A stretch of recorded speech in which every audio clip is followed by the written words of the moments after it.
Mind the Game. Man. We're back. Cheers. Star-studded cast today. Cheers, brother. We're happy to welcome the great Luka Dončić. Thank you. What a pleasure. Big time pleasure. Had a Don on to speak about multiple topics. Multiple topics. The most important, I think, is everyone wants to know, like, what's your take on the season finale of White Lotus? What was that? What did you say? I didn't understand. I'm just kidding. Never mind.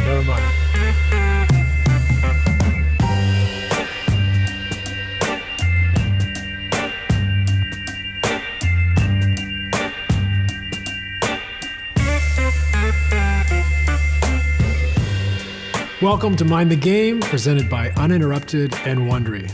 In this episode, we're thrilled to be joined by Luka Dončić. We cover a bunch of topics, starting with his move to Los Angeles, playing with one of his idols, LeBron James, and also his work with the Luka Dončić Foundation and the commissioned study he's provided of developing youth basketball players in Europe versus the United States. Stick around to the end of the episode where I'll talk a little bit more about why I'm on Luka's Athletes Council, why it's important to me, and how we can all help improve the landscape of youth basketball. So thanks for watching, please enjoy, and we look forward to this episode.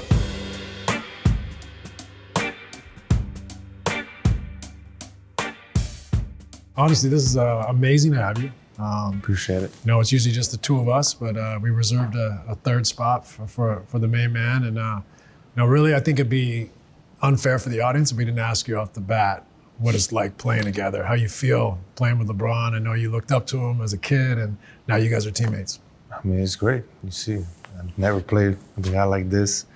And, just being traded to here, to LA, it was different. But just to play with guys like him, like, it's unbelievable. Like, I can learn so many stuff. First of all, off the court, all the things he does just to be ready for the game. And obviously on the court, everybody knows what kind of player he is. What, give me an example of a couple things you've seen, like being around him every day where you're like, he does that? Like, what's he doing over there? Like, is there anything that stands out initially where you're like, wow? Well, first of all, he shows up like 10 hours before the game. So, that was really the main, I came into the arena. For he was 22 years? He was already done working out. I was like, what? Yeah. And then what about playing together? Like, you guys are so similar, obviously different stages of your career, but you're so similar the way you see the game, the way you process the game, the way you can, abuse bigger defenders, you can bully smaller defenders. You're both computers, the way you read the game. Like, has it been fun to see someone that you understand the way he thinks and to be able to play off each other? Yeah, before you didn't mention the bounce. The bounce? Oh, the jump, yeah. Minus the bounce. A lot of similarities. No, it's been great, but just, I still think it's a work in progress. Mm-hmm.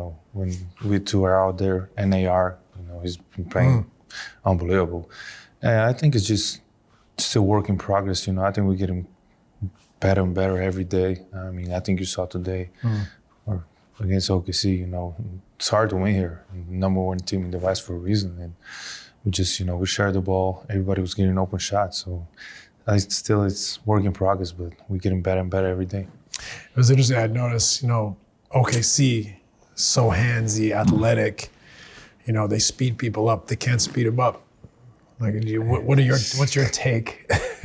Were you saying you have no speed? Just don't show it.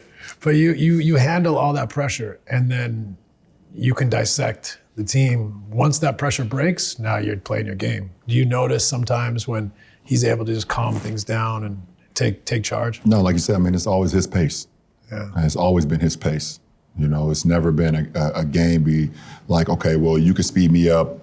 He can speed me up. Okay, this bigger guy can be more physical. Okay, the smaller guy can get up underneath me. It's like he moves at his own pace. And he's never, ever been on the floor where he's allowed someone to dictate where they're going to put him on the floor. It's always been the opposite, you know? And for us, when we all working off of that, we just got to stay ready.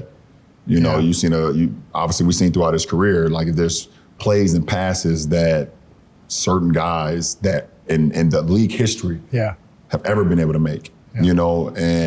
For us, we all just have to make sure that we continue to stay ready, especially when you're going against handsy teams, athletic teams that try to speed you up. We always have to keep our head on the swivel because You just never know. Yeah. You just never know when the ball may find you. And that's a good thing. That's keeping the defense off balance. And that's a great thing to have that. Yeah, it's a great point. One of the, you guys are both incredible passers. One of the things about your passing game that I always really admire is the late pass. Like, did you do that as a kid, or is that something you developed as you got older? But it's like, it's almost over, and then you go like almost 180 behind you to someone for three. Like, where did that come from? Like, is that something that you always did, or it developed in time? I think it developed during time. I don't think I did that as a kid. Yeah. I remember that. But just, what I always said to my teammates, once I go up, stay in your spot, because I know where you were before, and then if I don't have any option, I'll pass it to you. Yeah, yeah. But I think it through time, I don't think I did it as a kid. But it's brilliant. I mean, you've made every pass there's been, and you obviously pass over people. But it's great because the natural kind of thinking of a defender is when you leave your feet is they kind of turn and they think, my guy's out of the play, I got to get ready to either rotate or rebound or crash. They've come in a little bit, and the ball's going over there, and they can't get back out. So but you can't do that without the vision, but also with your size. Yeah. I can make late passes, but my matrix of late passes was limited. You know what I mean? So you're able to make that high one over the top of the defense, catch them sleeping when they already think the play's over for them. Yeah. And so that's something that I really admire about your game. There's not a lot of people can do that. I think that was during time, just probably when I got to the NBA. Yeah, not at Madrid. I mean, probably some, but not like this. Not like this. You know what I wanted to ask you, switching gears a little bit, is you come from a small country. Yeah. Beautiful country. I went there this summer. We were at the Goran Dragic retirement game. Oh, yeah. How'd I look out there on the court? It was okay. Pretty bad. The soccer thing was better. Soccer game was better? Because it was small court. Small. Yeah, that's true. But it's a beautiful country. 2 million people? 2 million people. I mean, which makes it incredible. They won the European Championship, him and Gogi, and obviously everybody, but you two leading the charge. You now live in Los Angeles. How was that for you? Like the day you find out, like you're, in a city that's bigger than your country. Yeah. Southern California is like 30 million people. Mm-hmm. Yeah. It's overpopulated. Right. Like how was that for you culturally to all of a sudden be like, oh man, I live in one of the biggest cities in the world? Well, first of all, like this is the first city I play in that has an ocean, and I really like the ocean. So that was nice. First thing. I mean, after a couple of days, that was the first thing on my mind. It's a lot. I like it. I like it very much. The only thing is the traffic. But it's the fucking traffic. But you're also you're quiet. You're unassuming. Like it's Hollywood out there. Is that taking adjustment for you, or are you like, no, that part doesn't bother me? No, not really. But like every time there's famous people, watching our game, sitting courtside. That's amazing to see. But not that much. The first day I asked you a question, like, how you adjusting? He's like, I'm adjusting. I like the beach. Yeah. That's the first thing he said. I like the beach. That made it feel okay. I gotta go fishing. Yeah. But it's a different pace of life. Yeah. A little bit. The traffic, like you said. And I like to drive, so. You like to drive. Have you gone and have you driven outside of LA at all yet? What do you mean? Like, so for example, like I think what's cool about LA, we think about LA as a big city, but within an hour and a half, 2 hours. Santa Barbara. You go Santa Barbara, San Diego, Yeah. You could go to the mountains. Yeah, Orange County. Yeah. You can go all over the place. Malibu. There's a million places to go within 2 hours, right? Ojai or all over the place. So, like you like to drive. Yeah, but I didn't try. First place I would try was Santa Barbara, because I was there when I was 17 or something like that. I went to P3. Yeah, P3. So I really like that. It's peaceful. Yeah. I like beach. It. Yeah. Beach, of course. Quiet. Some good wine out there too. Right? Great restaurants. Little wine valley. It's like a little bit more like Slovenia. Yeah, but I wasn't allowed to drink at 17, so I don't know. In Slovenia, yeah. 18. You make up for it.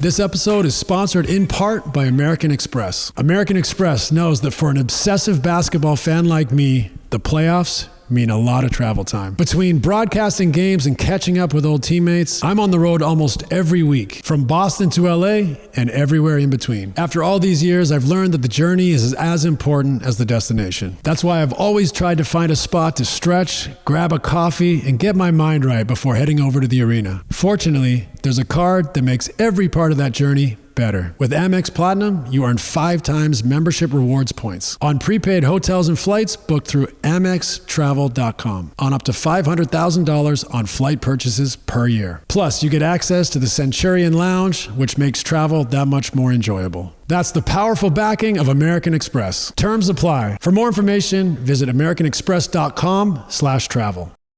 Well, one of the things that I really want to talk about tonight is youth basketball development. We've all gone through it. Yep. We've all had to build ourselves up as players. You now have 2 sons, one who's basically gone through it and the other one who's right in the middle of it. Yep. You grew up in Europe. I grew up in Canada. It always fascinates me how people develop and what systems. And so your foundation, the Luka Dončić Foundation, has obviously made this incredible study. You commissioned a study called Inside Youth Basketball, like 300 something pages, where for a month they studied how people are trained and grow up playing the game in Europe versus how they're trained and playing the game in the US, and trying to find out as many things as possible to help kids get better. Yeah. What inspired this for you? I think just seeing like kids not pulling out of sports these days, more and more kids are pulling out of sports, just probably they don't have as much fun as I did when I grew up. So that's why we have a study in America and a study in Europe. So we're trying to combine the weaknesses and the strength together. So, the main thing was just kids to have fun playing basketball, especially when you're young. You want to have fun, not think about anything, just go out there and have fun. So there's been a study that claims that 70% of kids quit youth sports by the time they're 13 because basically the joy is pushed out of it. Too much pressure, not enough fun. I'd love to know about your childhood. Like, how did you fall in love with basketball? Well, for me, I wasn't good at any other sports except soccer. You're okay? Not like you. I've seen your first touch. Not like bad. You, but But I've also seen you hit a tennis ball. Yeah, I was playing a lot of sports. Yeah. Tennis, soccer, and basketball were the main ones. I played even volleyball. So it was fun just to do sports. And then I went outside, like after school I went outside every time just to play basketball. Yeah. Playing hoops from a young age or playing anything? Anything. Well, mostly basketball. Yeah. Because your dad, Sasha, was EuroLeague. Yes. Played in the EuroLeague, great player. So you obviously... He was okay. He was okay? Yeah. All right. Just making sure. But but that's also like my dad was a soccer player, so I grew up playing in the backyard playing soccer. It must have had an influence on you. Yeah, for sure. Like I went to his games, I started like being ball boy. I was a lot of ball boy. In EuroLeague games, I was ball boy for Olympia, so that's how I used my time to just get on basketball. The latest game, before the game, halftime and after game, I was just shooting. And what about you, LeBron? Like, what was the first moment when basketball came in your life and you're like, I love this? Yeah. I don't know the exact moment, but, I think I was able to watch it. When I got to see some of the greatest that played the game, I was inspired by them. Like I was inspired by MJ and, inspired, by Anthony Penny Hardaway and Grant Hill and those guys. Like their sneakers inspired me. The commercials they used to do back then inspired me. And then, just being outside, I was always a kid that just wanted to play. Whatever it was. If we was playing tag, if we was playing football, we was playing baseball, if we was playing football, basketball. You played everything. Everything, kickball. Yeah. That was very popular in my community. Just running around and just exerting as much energy as possible till the lights, in the street came on. It was time to get in the house. Like I just wanted to do whatever. And then I think once I got into the youth leagues where it started being competitive, I actually loved the competitive nature of basketball. Yeah. Being out there 5-on-5 and we're playing for something. Yeah. We're playing to see who could score the most points and win the game. Right.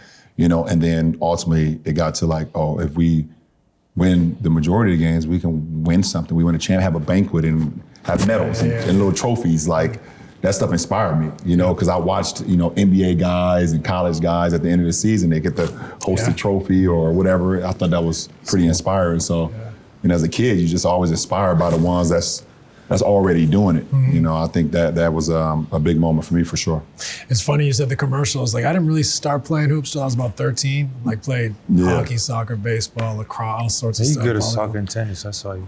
Yeah, you know, You still play tennis? You said it a little louder? No, he's Yeah. You still play tennis, yeah, he's good. Still love to play. That's the kid in me that never goes away, right? Like, I still just want to be out there playing.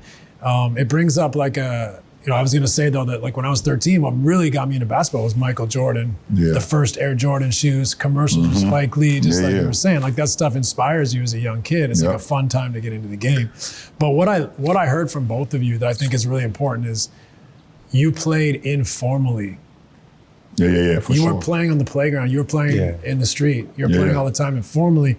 And it leads me to a topic here that I think the study really highlights is that, you know, especially in the United States, youth sports has been commercialized. Youth sports, so like this is my way of explaining it.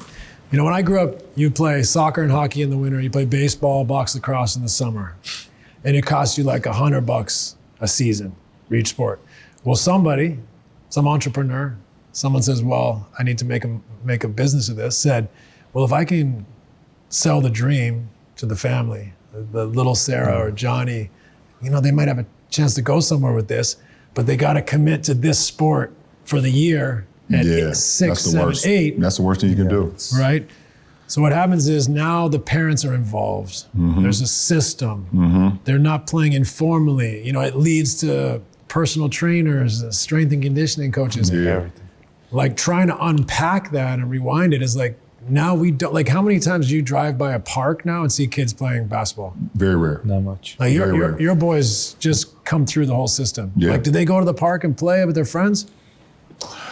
Very rarely. Yeah. Very rarely. You know, they did play outside a little bit, but mostly it's indoors. They didn't. And programmed. Yeah, and programmed. And they lived, you know, for the majority of the time, my kids growing up lived in, you know, South Florida and lived in Southern California. Yeah. So, like, you know, it was no reason for them not to be outside. Right. You know, I get it if they, the majority of the time, grew up in Northeast Ohio where you have 4 seasons and it's hard to get on an outdoor court where it's 6 inches of snow or it's raining crazy. It's not the thing. And like you said, I think not allowing kids to just go out and just, you know, explore all sports, you know, basketball, football, soccer, lacrosse, track and field. Like, me and my guys, we ran track and field as well when we were like super duper young. You know, we played football all the way, American football all the way through high school, you know. We didn't just cap it at one thing, you just did one thing all year round. And I think a lot of kids burn the hell out. You just tell them to do I'm gonna just do this one all year round. I'm just play basketball or just play volleyball or just play soccer all year round. You burn out, you know, at 22, 23, 24, you know, because you've just been doing it since or younger. 13, yeah, 13. They start, you know, they say, fuck the hell with it. I'm done. I don't even want to play no more. You know, so you know, I don't think putting the cap on these kids being able to, they should be able to just explore, man. Do they still play on the playground in Slovenia? Not much. Even there, it's still more programmed now. It's fascinating to me because I think like what happens is that's where we develop the joy, right? It's playing with your friends, not a coach telling you what to do. It's trial and error. And it's like on the playground, you're allowed to make mistakes and nobody's going to say anything. And I think that's like one of the main points too. And that's where you like, I think every generation learns from the one before, but you also learn from the playground trial and error. Yeah. Like you go and play, you try stuff. It doesn't work. Exactly. No one says, don't do that. Like, you know, like this late passes, like that develops, you know, things you did at your size that no one did. It didn't do if you weren't handling the ball. You had a coach saying, you're our 4 from the time you're, you know, 10 years old. Yeah, right? I mean, I didn't have a basketball trainer until 2nd, 3rd, maybe 4th year in the NBA. Right. Like my basketball training was just being on the court. Let's just go hoop. Yeah. Let's go hoop. Let's 100%. 5-on-5 or 2-on-2 or 3-on-3 or like a game that we played, when I was growing up was called 33 or 21. Yeah. Basically it's one man for himself and you could be guarded by all your friends. And if I score, I go to the free throw line, I shoot 2 free throws and I get it back. Yeah. Like, it's like, and that's how a lot of creation started with me, being able to dribble around 3 or 4 guys, going behind the back, being able to shoot, getting physical with your friends, like, so yeah, it definitely helped me out a lot. And let me ask you, let me just pose this for you. So you're out there trying to get between 2, 3, 4 guys at your size, or even my size. What is more joyful? Where do you learn? We learn a lot faster through trial and error, or a coach saying, here's the cones.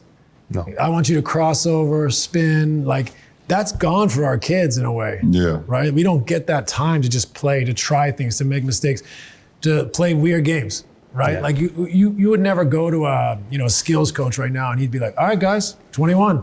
No. Right? You know what I mean? It's like, we got a program, we're gonna try to teach. And so what happens is the joy, the creativity comes out of the game. And that's why you get kids quitting at 13. Right? Sure. So did you ever have that? Like, did you ever have skills coaches when you were growing up in Slovenia, or just your coach? Not really, just my coach, yeah. It's crazy. I don't think like skill coach existed. Yeah. I was born in 90 still, so. 99. I mean, but like. It's the 90s. Barely. Oh my God, he was born in 99, that's crazy. 99. I just got instantly sleeply when he said he was born in 1999. I was your age in 99. It's crazy. You notice the grays, but it is. It's not everything's bad, right? Like I'm not here to say that everything's bad. No, Some things get No. better and better and better. We know more about the body. We know more about a lot of things nowadays. But I do think that the commercialization has really made it less joyful, less creative, right? And then you don't have the social aspect as much. Right. Yeah. It's like. The pressure the system puts on a parent, like, I can't take this away from my kid. I got to give him this chance. Instead of the kid being like, I'm going to the park to play, or I'm going to go in the backyard. And so I think it makes it complicated. And, I don't know how we kind of add that piece back into this puzzle where kids are playing informally. I don't know, like maybe this is what you're going to try to do. That's what we're trying. Like I say, the way I grew up was just going after school, go on the court, and then go to practice. So I was just I was outside a lot. I even tried the skateboarding. They built a new skate park when I was playing basketball. Yeah, so I even tried moves? that. No, I was wearing everything. It wasn't good. I was too tall for that. That's amazing. So what about this project? Inside Youth Basketball. Like how do you see it? Like how do you envision making an impact?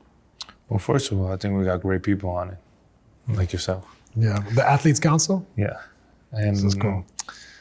Just like we got people that grew up in different places playing basketball. So you grew up in Canada, Steph grew up in US, Dirk grew up in Germany, I grew up in Slovenia and Spain. So we're just trying to combine everything, like everything together, see the weaknesses, see the strengths. So just combine everything and let the kids have fun. That's the most important part. Let them have fun like I had when I was growing up. Yeah, it's a great concept. I mean, how can we put our heads together and like I said, a lot of what we're doing, and I'm not trying to disparage all skills coaches. It's just like it's become an economy. Yeah. It's taken away the informal play. How can we put our heads together and kind of find a part of the puzzle that is informal, that isn't pressurized?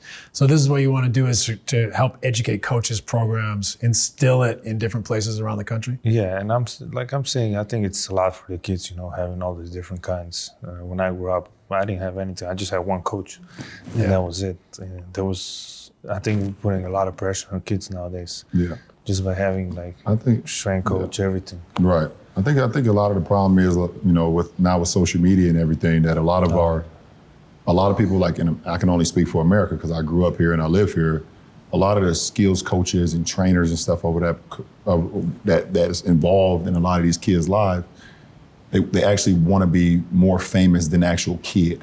Yeah. They think they're more important than the actual kid that they're training. And their motive is not pure. Their motive is not pure. Like they want to be on in the camera. They want to be recognized. They want to talk to the media. Say, for instance, I trained Luka for 2 summers and he has a breakout season. Now they want to do interviews with people. Like, that's not the fucking objective. Right. The objective is to be there trying to help this kid get better, try to help this kid, you know, in a sense of him seeing the game maybe further than what he did before. It's not for you now to be famous. Like, and I think that also changed a lot of the landscaping too, of kids not knowing the purity or the essence and the beauty of the game. Yeah. You know? Yeah, it's, you know, it's tough because I think for me, it all stems back to the commercialization. Yeah, like for sure. Everything being a business now, Everything's trying to develop monetized. your business as a personal trainer, or your business as an AAU team, or now we have NIL or whatever it may be. You know, I think that makes it tough. Now the parents feel the pressure of providing this for the kid. Whereas, you know, my parents were just like, do you want to play soccer this year? Great, you're signed up. You know what I mean? And then you go play, and then in the backyard you're playing with your friends. So it starts with that. I think like you said, we mentioned burnout, right? We mentioned burnout. We mentioned, you know, a lot of players that are now committing to one sport early. There's been studies done of NBA players coming in the league at 19. Their MRIs don't look the same because they didn't go and play football or baseball or change the dynamic and have that creativity, that joy, that fun. You've had two boys now going through it. Like, maybe talk a little bit about the systemic pressure. Like, what's that like as a parent to feel like all eyes on these kids trying to get a scholarship or whatever it may be? Yeah. I mean, for me as a parent, and like you said, having my two boys go through the whole AAU program, the all year round basketball seasons where it's never a break. Like, I've made sure that our kids, and my wife included, have always taken a break. You know. So what does that look like? What time of year, and how do you say it to them? Well, it usually takes part in like July, you know, because I remember when I played, you know, the last tournament was usually like right before the 4th of July. That was the last like AAU tournament. And then you didn't play again until the fall when it cracked back up. Now there's like tournaments, right? 4th of July, right after the 4th of July. There's more tournaments in August. There's more tournaments like throughout the whole summer. There's money to be made. Yeah, absolutely. And myself and Savannah we've told our kids, like, this is not an all year round thing for you guys. One, we don't want y'all to burn the hell out. And two, there needs to be some family time involved as well too. Like, listen, we get it. We know y'all want to play or whatever the case may be, but there needs to be family time as well. And also, when you get away from things, it actually makes you even more hungry to get back to it. Right. And that's the burnout thing that we were talking about, you know. It allowed him to come home and, okay, now it's your turn. You want to play the video game? Go ahead, play the video game. You know, you want to just hang with your friends? All right, cool. Sure. That's not going anywhere. Right. You know, but I had an opportunity to be a part of it for so long because I grew up in that system as well.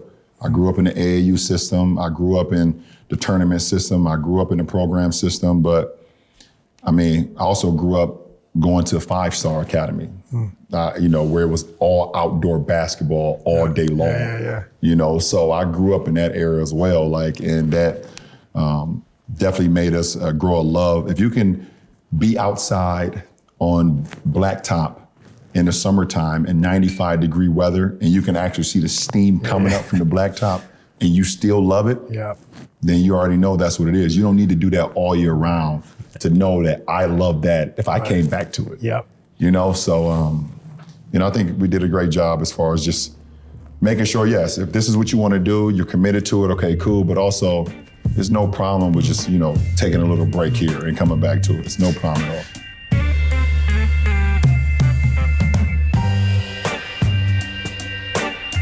After many years in the game, both on court and off, I know all about high-stakes showdowns. That's why I'm hooked on Michael Crichton's Binary on Audible. From the creator of Jurassic Park and ER comes this classic techno thriller about a radical aiming to bring down the government with a deadly nerve gas. The cat and mouse game between the terrorist and a determined State Department agent had me on the edge of my seat in the ride over here. But Audible isn't just about heart-pounding thrillers. From electrifying suspense and daring quests to spine-tingling horror and romance in far-off realms, Audible delivers thrills of every kind on your command. You'll find gripping titles that keep you guessing, exclusive Audible originals, and Bestsellers that hook you from the first minute. Ready for your next great adventure? Sign up for a free 30-day trial at audible.com/game and discover what lies beyond the edge of your seat. And now a word from our sponsor, DraftKings. Over to you, Jason. The NBA Finals are almost here, and every second counts. With DraftKings Sportsbook, an official sports betting partner of the NBA. You're not just watching history, you're betting on it. Now's your shot to get in on the action. Player props, game lines, live bets. This is playoff betting at its finest. New to DraftKings? Bet just $5, and if your bet hits, you'll cash in with $300 in bonus bets. Download the DraftKings Sportsbook app and use code MIND. That's code MIND for new customers to get $300 in bonus bets if your bet wins when you bet just $5. Only on DraftKings. The crown is yours. Gambling problem? Call 1-800-GAMBLER. In New York, call 877-8-HOPE-NY or text HOPE-NY 467-369. In Connecticut, help is available for problem gambling. Call 888-789-7777 or visit ccpg.org. Please play responsibly. On behalf of Boot Hill Casino and Resort, Kansas, 21 plus age and eligibility varies by jurisdiction. Void in Ontario. Bet must win to receive reward. Bonus bets expire 168 hours after issuance. For additional terms and responsible gaming resources, see dkng.co/audio. I hope you enjoyed that conversation with Luka Dončić. Being a part of his Athletes Council for his Inside Youth Basketball study has been a pleasure for me. It's something that's near and dear to my heart. As someone that fought his way all the way through a long career of basketball, it always fascinates me. The landscape that kids have to navigate. How can we help them reach for their dreams? Of course, not all kids are going to make the NBA, but in all sports, kids should have joy, passion, support, belief, systems that allow them to learn the characteristics of teamwork, collaboration, learning how to succeed, fail, growing up at the appropriate times, resilience. There's so many things that sport affords us.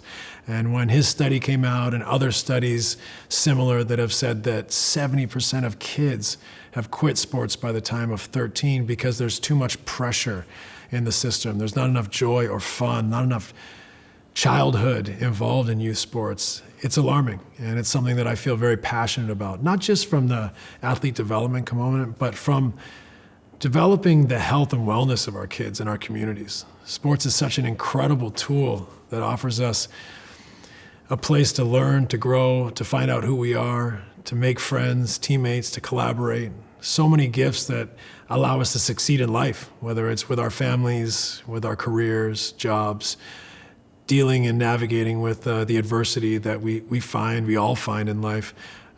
These are all things that can really be developed through sport. So when I hear kids are quitting sport, I think it's important for us to really dig deep and find out why kids are quitting and why sport for life is not the goal here, where joy and passion and being able to enjoy the fruits of a childhood, being active, being healthy, being a teammate, having core memories around sport is so important to our communities, to our families, to our kids. So I feel honored, one, to have spoken to Luka deeply about why he commissioned this study, why he wants to affect youth basketball the way he does, and how we can all come together and learn, share best practices, and find a way to be more efficient and effective at helping our youth enjoy sports, whether you're a high performer or whether you're just participating and want to be a part of a team or learn a skill. So important for our communities to give our kids a place to learn, to grow, to fail, to bounce back, and to ultimately succeed in life. So thank you for watching Mind the Game. I hope you enjoyed this episode. Please subscribe if you haven't, and look forward to seeing you next time.